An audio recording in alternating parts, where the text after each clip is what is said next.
Hello guys, another new video on my channel, another armored vehicle for you. Today I will make ISU-152 Soviet self-propelled gun developed and used during Second World War. It was 152mm gun howitzer on the IC tank chassis. It was designed in 1943. Firstly, Soviet Union designed it and built it SU-152, not ICU-152. SU-152 using the KV-1 tank chassis. On February 1943, the vehicle was adopted and put into production under the KV-14 designation. In April 1943, the designation was changed to SU-152. Also, it was successful in combat, but production of the KV-1 tank was ending, which made the modernization of the vehicle necessary. ISU-152 has the same construction, but using the new IS tank chassis. Now you can see this chassis on your screen.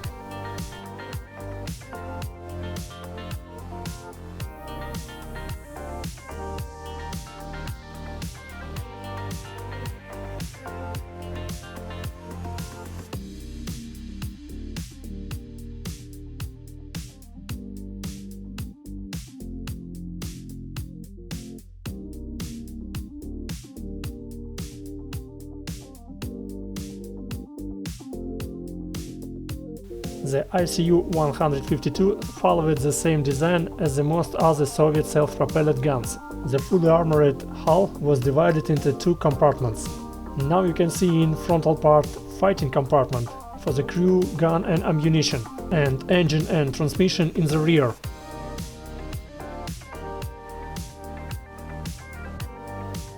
The gun was mounted slightly to the right of the center, with a limited reverse of 12 degrees left and right.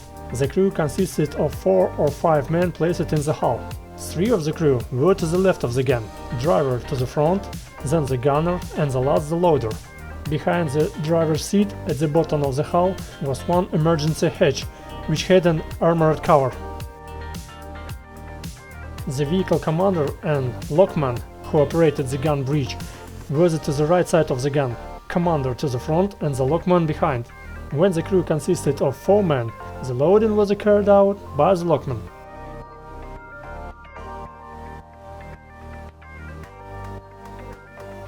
ISU-152 had a pretty good armor.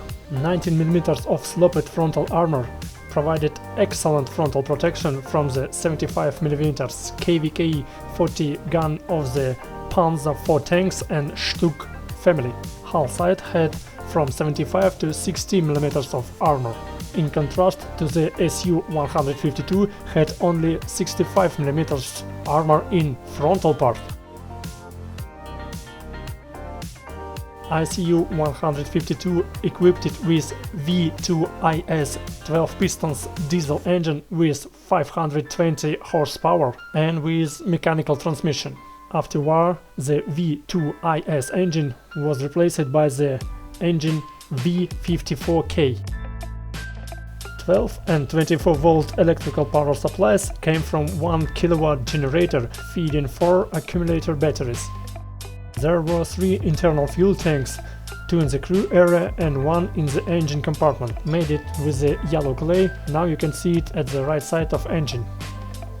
These were usually supplemented with 4 unconnected external fuel tanks. Operational range was 120 km on the cross terrain with the internal fuel tanks and 200 km on a road with internal fuel tanks. Using external fuel tanks, operational range increased to 260 km on a road. Maximum speed was 30 km per hour on a road and from 15 to 20 km per hour on cross terrain.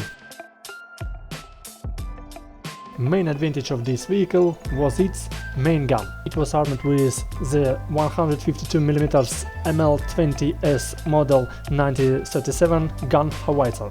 This gun had a maximum range of 6,200 meters. The armor-piercing round weighing almost 49 kilograms. I think it was not so easy to reload gun using 49 kilograms round, and that's why a crew include 2 loaders.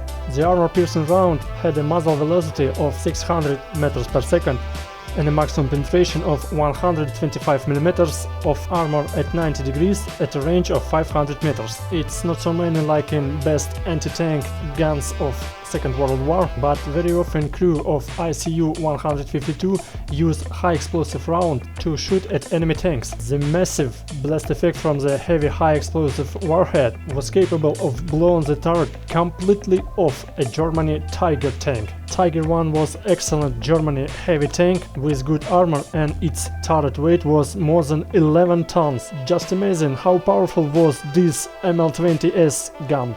While the low-velocity 152mm shells didn't generally penetrate heavy armor, a direct hit usually destroyed or damaged the target's structure and suspension, and immobilizing it.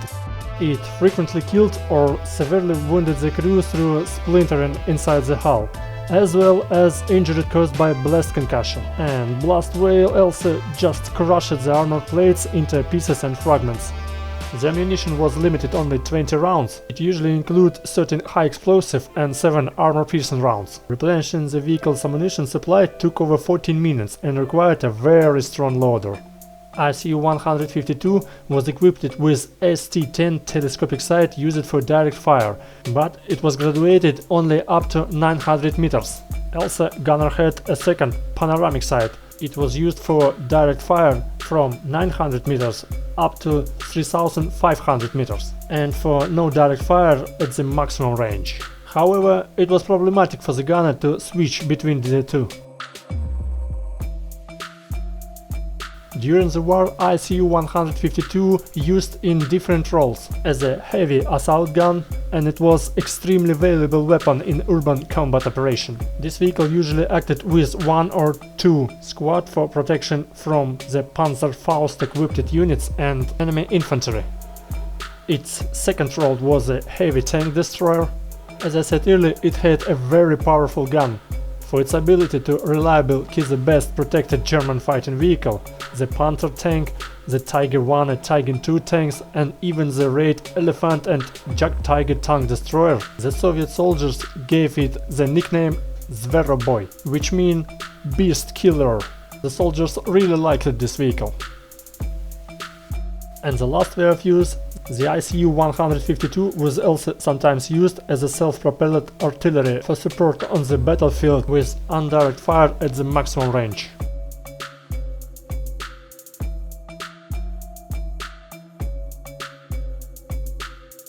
So I almost finished battle compartment. Place it inside shells and chargers, seats for the crew, medical kits, lights, fuel tanks and radio station. At the left side of the hull I'm making a little round hatch. It was used for reloading ammunition.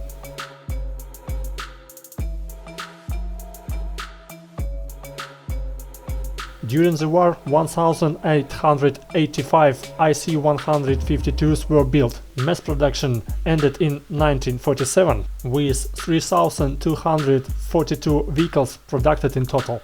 Post-war modernization included installation of night vision sight, replaced the engine, the 12.7mm machine gun was replaced by a newer variant, the ammunition capacity increased to 30 rounds, additional armor, and increase of the main fuel tank's capacity.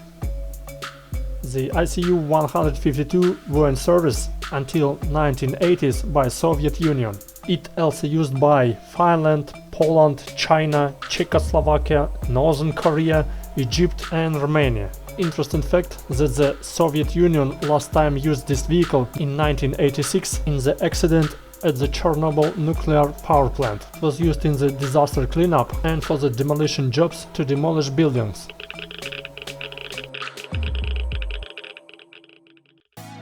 Also, I have information that it's used during Iran-Iraq war and even in first Gulf War, used by Iraqi forces.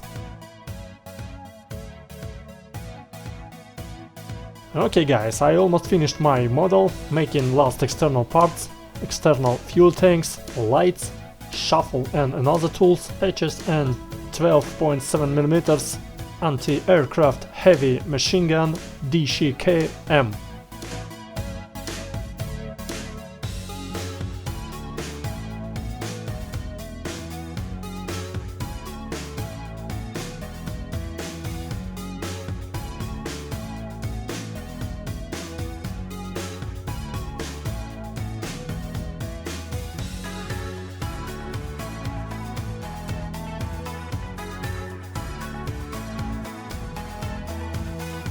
As usually, hope you liked my video, my model. I almost reached 200 subscribers, thanks to you all guys.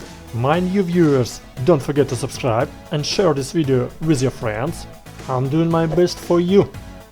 And now thanks for watching and see you next time.